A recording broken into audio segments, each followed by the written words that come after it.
Hi, I'm David Fleming, and I want to welcome you to the YouTube channel of Disciples Ignited, where we are focused on Jesus, advancing his kingdom, and preparing his disciples.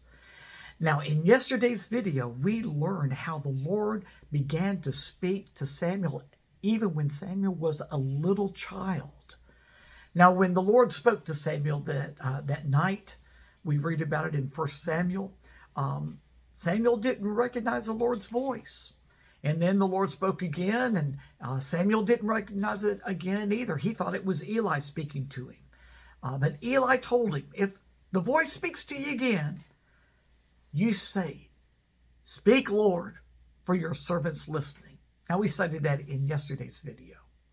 But the fact of the matter is this: Samuel was already learning how to recognize the Lord's voice. And he was listening to the Lord's voice.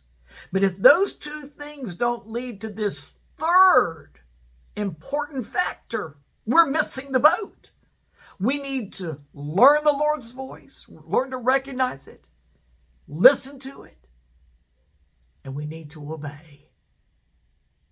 See, learning must lead to listening, but listening absolutely must lead to obedience. Because when the Lord speaks, he expects us to obey, especially those who are his messengers. See, that's what you are. If you are a prophet or if you are involved in prophetic ministry, he is using you as his mouthpiece. And so the Lord already is speaking to Samuel, who's going to be one of the greatest prophets of the Old Testament. But why didn't he speak to Eli? Well, he had spoken to Eli through other prophets had come to him and spoken to him from the Lord. But why wasn't the Lord speaking to Eli? Eli was a priest before the Lord. He was a leader in the land. But let me read to you what 1 Samuel chapter 3, verse 1 tells us. In those days, the word of the Lord was rare. There were not many visions. Why? Eli knew the Lord's voice. He knew how to recognize the Lord's voice. He was the one that taught Samuel, "Say, speak, Lord, for your servant is listening." Why wasn't the Lord speaking to Eli? Because Eli had ceased to walk in obedience. Oh!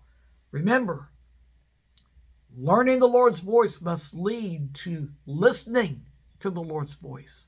And listening to the Lord's voice must always lead to obeying the Lord's voice. When we cease to obey, we put ourselves in a dire jeopardy of no longer being used by the Lord. And oh, how we yearn, how we desire to be his vessel. But that means that we must obey. Now, the message that the Lord gave to Samuel that day was a very difficult message to deliver. It was not one that Samuel wanted to speak. We'll talk about it tomorrow. It was a bold message. It was a rebuking message. And Samuel was just a kid. How was he going to go to Eli and tell Eli what the Lord said when it was so harsh? But he did. So join me tomorrow and we'll talk about this. But I want you to remember, learning the Lord's voice must lead to listening to the Lord's voice.